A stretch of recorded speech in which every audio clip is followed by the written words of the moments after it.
ಅಣ್ಣ ಧರ್ಮಪ್ಪನವರೇ ಬಂದ್ರು. ನಮಸ್ಕಾರ ಧರ್ಮಪ್ಪ. ನಮಸ್ಕಾರ. ನಮಸ್ಕಾರ. ಎಷ್ಟು ವರ್ಷಗಳಾಗೋಯ್ತು. ನೀವು ಮಿಲಿಟರಿಗೆ ಹೋಗುವಾಗ ಮಾಂಬಳ್ಳಿ ಬಸ್ ಸ್ಟ್ಯಾಂಡ್ ನೋಡಿದ್ದು 30 ವರ್ಷಗಳಾಗೋಯ್ತು. ಅಂದಾಗೆ ನನ್ನ ತಮ್ಮ ಯಾಕೆ ಬಂದಿದ್ದ? ಅದು ಸರ್ಕಾರ ನಮ್ಗೆ ಜಮೀನು ಕೊಟ್ಟಿದ್ರಲ್ಲ, ಹೌದು, ಅದನ್ನ ಖರೀದಿ ಮಾಡ್ಬೇಕು ಅಂತ ಬಂದಿದ್ರು. ವ್ಯಾಪಾರ ಆಯ್ತಾ? ಇಲ್ಲ. ಯಾಕೆ? ಹೊಂದಾಣಿಕೆ ಆಗದೆ ವ್ಯಾಪಾರ ಕುದಿರ್ಲಿಲ್ಲ. ಅಂದ್ರೆ ಯಾರೇ ಆಗ್ಲಿ ಹೆಣ್ಣು ಹೊನ್ನು ಮಣ್ಣು ದಕ್ಕಬೇಕಾದ್ರೆ ಅದು ಪುಣ್ಯ ಮಾಡಿರ್ಬೇಕು ಧರ್ಮಪ್ಪನವ್ರೆ. ಅದು ನಿಜಾನೇ. ಅಂದಾಗೆ ನಾವು ಈ ಹಳೆ ಆಟದ ಮನೆ ಸ್ನೇಹಿತನ್ನ ಬೀಗಿನ್ ಮಾಡ್ಕೊಳಕ್ ಬಂದಿದ್ದೀರಿ ಅಂತ ತಿಳ್ಕೊಂಡಿದ್ದೀನಿ. ರಮಣ, ನಮ್ಮ ಸ್ನೇಹ ಸಂಬಂಧ ಆಗ್ಬೇಕು ಅಂತ ಯಾರು ಹೇಳಿದ್ರು ಅಂತ ಜ್ಞಾಪಕ ಇದೆಯಾ? ಖಂಡಿತ ಇದೆ. ನಾನು ಚಿಕ್ಕ ವಯಸ್ಸಲ್ಲಿ ನಿಮ್ ಮನೆಗೆ ಬರ್ತಿದ್ದಾಗ ನಿಮ್ ತಂದೆ ದಾನಪ್ಪನವರು ಹೇಳ್ತಿದ್ದ ಮಾತನ್ನ ಖಂಡಿತ ಮರ್ತಿಲ್ಲ. ಅವ್ರ ಕಂಡ ಕನಸು ಇವತ್ತು ನನ್ಸಾಗ್ತಾ ಇದೆ. ಅದು ನನ್ನ ಪುಣ್ಯ. ಸುಶೀಲಾ, ದರ್ಶನ ಕೇಳ್ಕೊಂಡಾರಮ್ಮ.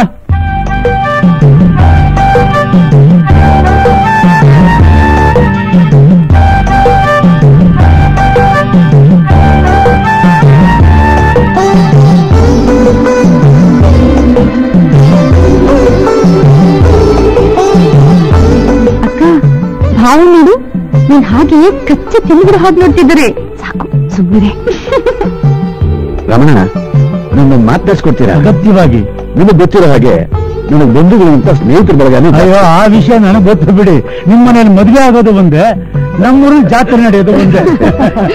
ಅದಕ್ಕೆ ನಿಮ್ಮ ಮಗ ನಮ್ಮೂರಿಗೆ ಕರ್ಕೊಂಡ್ಬಂದು ಅಲ್ಲೇ ದಾರ ಎತ್ಕೊಡ್ಬೇಕು. ಆಯ್ತು, ಅಗತ್ಯವಾಗಿ.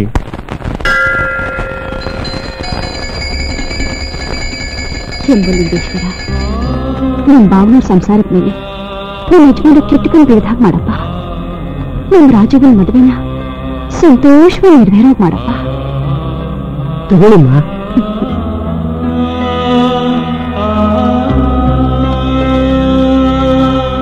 ಸಾವಿತ್ರಮ್ಮ, ಸ್ವಾಮಿ, ಅಷ್ಟು ದೂರದಿಂದ ಬೆಟ್ಟ ಹತ್ತು ಬಂದು ನಿಮ್ಮ ದಾಯಾದಿ ಮಗನ ಹೆಸರಲ್ಲಿ ಅರ್ಚನೆ ಮಾಡಿಸ್ತಾ ಇದ್ದೀರಲ್ಲ ಸ್ವಾಮಿ.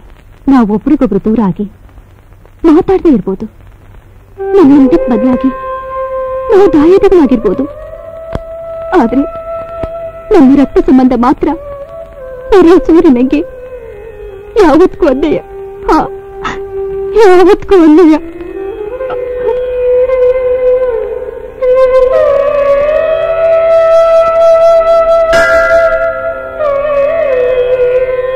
ನಮಸ್ಕಾರ ಸ್ವಾಮಿ. ನಮಸ್ಕಾರ ತಾಯಿ. ತಗೊಳ್ಳಿ, ನಮ್ ಸಂಜೀವಿನ ಹೆಸರಲ್ಲಿ ಅರ್ಚನೆ ಮಾಡಿ.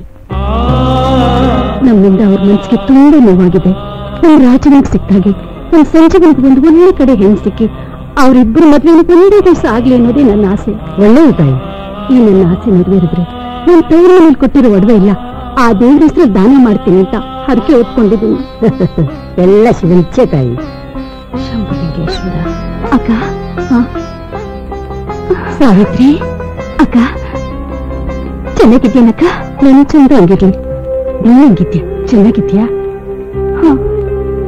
ಹಂಗು ಹೆಂಗು ಯಾರ ಕಣ್ಗೂ ಬೀಳ್ದೆ 3 ದೇವಸ್ಥಾನದಲ್ಲಿ ಸೇರ್ತಾ ಇದ್ವಿ.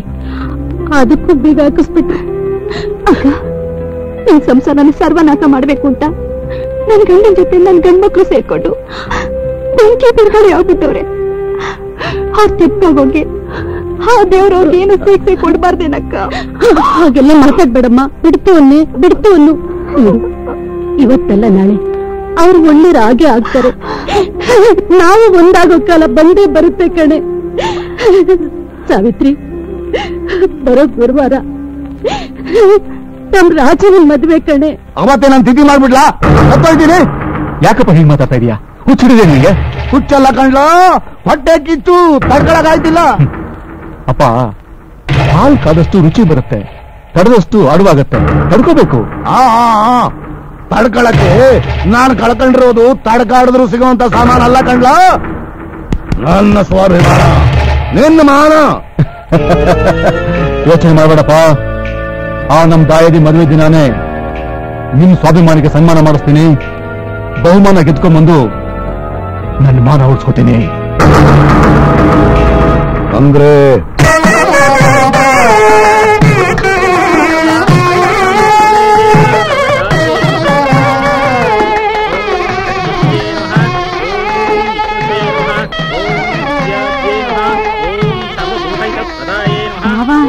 ಜೋಗನ ಅಕ್ಕ ಪಕ್ಕನೆ ಕೂತಿದ್ದಾಳೆ, ಕನ್ಸ್ಕೊಂಡ್ಬಿಡಿ.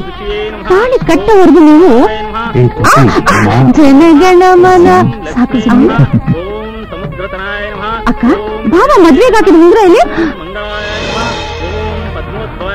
ಸ್ನಾನದನ್ನೆಲ್ಲ ಬಿಟ್ಬಿಟ್ಟಿದ್ದೀನಿ ಅನ್ಸುತ್ತೆ. ಏನಕ್ಕ ನೀವು ಎಲ್ಲಿ ಇರ್ಬೇಕು ಅಂತ ಗೊತ್ತಿಲ್ಲ, ಹೋಗಿ ತಗೊಂಡಿರ್ತೀನಿ ಇದು.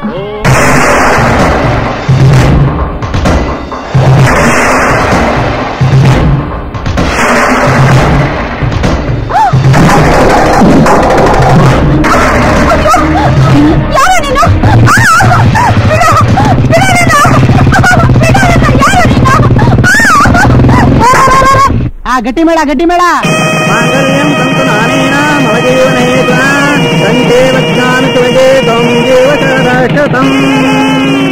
ದಾರಿ ಬಿಡಿ ದಾರಿ ಬಿಡಿ. ರಾಜಪ್ಪ ಆ ಸಂಜೀವ ನಿಮ್ ನಾದ್ನಿನ ಮೋಟರ್ ಬೈಕ್ ನಲ್ಲಿ ಎತ್ಕೊಂಡೋದ.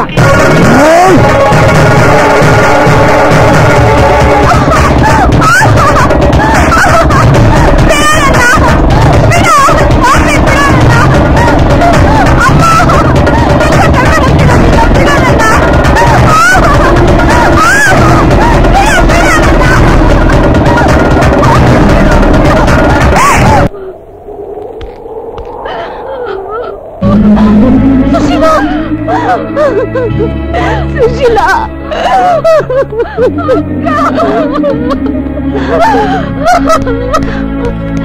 ಬಿಡಮ್ಮ.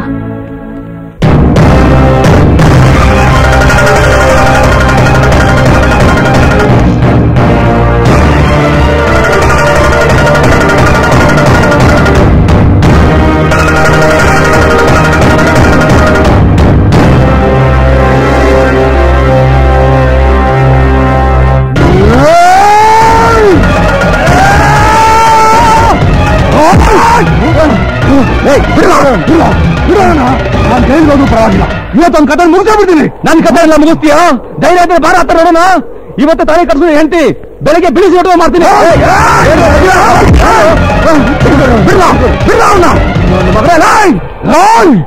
ರಾಜೀವ, ನಾನು ನಿಮ್ಮ ಅಪ್ಪ ಕಣೋ, ನನ್ನ ಮಾತಿಗೆ ಸ್ವಲ್ಪ ಬೆಲೆ ಕೊಡು. ಇವನು ಮಾಡಿರೋ ತಪ್ಪಿಗೆ ಇವರ ಅಪ್ಪ ಅನುಭವಿಸಿದ ಶಿಕ್ಷೆನ ಇವನು ಅನುಭವಿಸ್ತಾನೆ. ನೋಡ್ತಾ ಇರು. ಹಾ, ನೀವು ಹಾಕೋ ಜುಜುಬಿ ದಂಡ ಈ ಕಂದಾಯ ಇದ್ದಾಗೆ.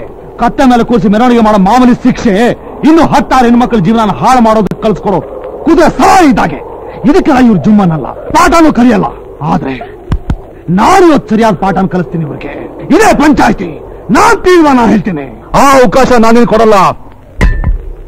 ನನಗ್ ಪಾಠ ಕಲಿಸೋ ಗಂಡಸು ಇನ್ನೂ ಈ ಜಗತ್ತಲ್ಲಿ ಹುಟ್ಟಿಲ್ಲ, ಹುಟ್ಟೋದು ಇಲ್ಲ.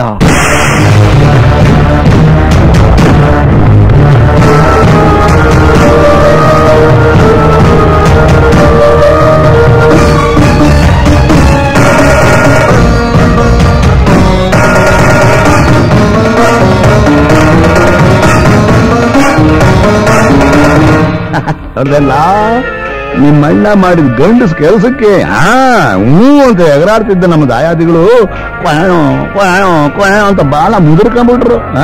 ನಡಿಯೋದವ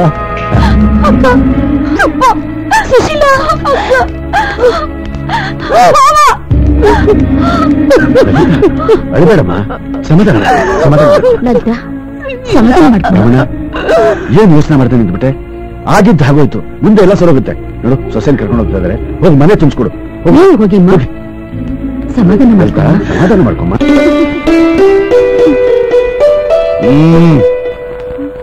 ಮದುವೆಗೆ ಮುಂಚೆ ಶೋಭನ ಮುಗಿಸ್ಕೊಂಡ್ರು, ಅವಳಿಗೆ ಯಾಕೆ ಆರತಿ ಅಕ್ಕಿ ಸೇರು ತಗೊಂಡೋಗೆ ಒಳಕ್ಕೆ.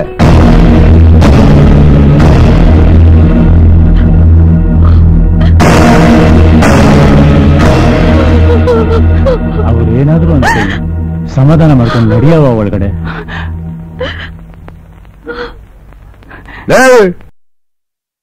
ನೀನ್ ಯಾಕಲ ಬತ್ತೀಯ ಒಳಕ್ಕೆ? ಸಾಯೋವರೆಗೂ ನಮ್ಮ ಮನೇಲಿ ಕಾಲಿಡ್ಬೇಡ, ಸತ್ತು ಹೇಗಿಸ್ಬೇಡ, ಹೊಡಲು. ಅವತ್ತು ನಿನ್ನ ಮನೆಯಲ್ಲಿ ನನ್ನ ಮಾನ ಮರ್ಯಾದೆ ಎಲ್ಲ ಹರಾಜಾಗ್ತದೆ ನೋಡು, ಅದಕ್ಕೆ ಈ ಶಿಕ್ಷೆ.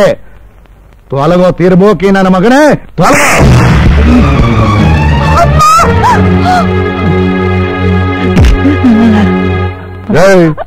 ಯಾಕ ಅಂತ ಬ್ಯಾಲು ಸುರು ಬಿಡ್ತೀಯ? ಜಮ್ಮ ಒಳ್ಳೆ ಕಾಲ ಬಿಡು.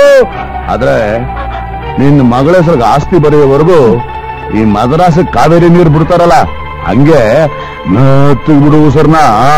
ಏಯ್ ನಡಿಯ ಆಚೆಗೆ, ನಡಿಯಲೇ. ಯಜಮಾನ್ರೆ, ಒಂದು ಮಾತು. ಏನ್ಲ ಅದು? ಏನಿಲ್ಲ, ಆ ದೇವ್ರು ರಾಕ್ಷಸರಿಗೆ ಒಳದು ವರ ಕೊಟ್ಟಂಗೆ ದೇವತೆಗಳಿಗೆ ಕೊಡ್ಲಿಲ್ಲ ಅಲ್ವರ? ಅದು ನಿಜ ಅನ್ನು. ಹೌದು, ಈ ಮಾತನ್ನ ನನ್ಗೆ ಯಾಕೆ ಹೇಳ್ತಾ ಇದ್ಯಾ?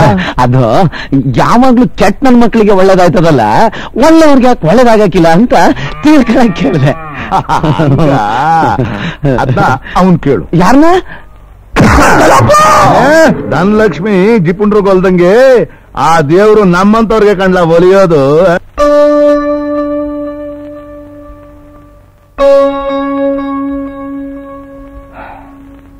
ಲಲಿತಾ, ಏನು ಯೋಚನೆ ಮಾಡ್ತಾ ಇದೀಯಾ? ನನ್ ತಂಗಿ ಬಾಳು. ಏನೂ ಆಗಲ್ಲ. ದೇಶದ ಕೆಟ್ಟ ಕಸ ತುಂಬಿಕೊಂಡ್ರು ಆ ಮನೆಯಲ್ಲಿ ಅವಳಾದ್ರೂ ಗುಡಿಸಿ ಪ್ರೀತಿ ವಿಶ್ವಾಸದ ರಂಗೋಲಿ ಬಿಡ್ತಾಳೆ ಅನ್ನೋ ನಂಬಿಕೆ ನನಗಿದೆ. ನೀನೇನು ಯೋಚನೆ ಮಾಡಬೇಡ, ಧೈರ್ಯವಾಗಿರು.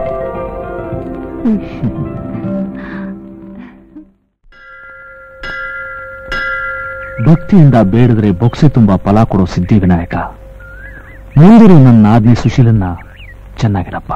ಅಪ್ಪ, ವಿಘ್ನ ವಿನಾಶಕ, ನನ್ ಚಿಕ್ಕ ಮಾವಂಗೂ ಸಂಜೀವನ್ಗೂ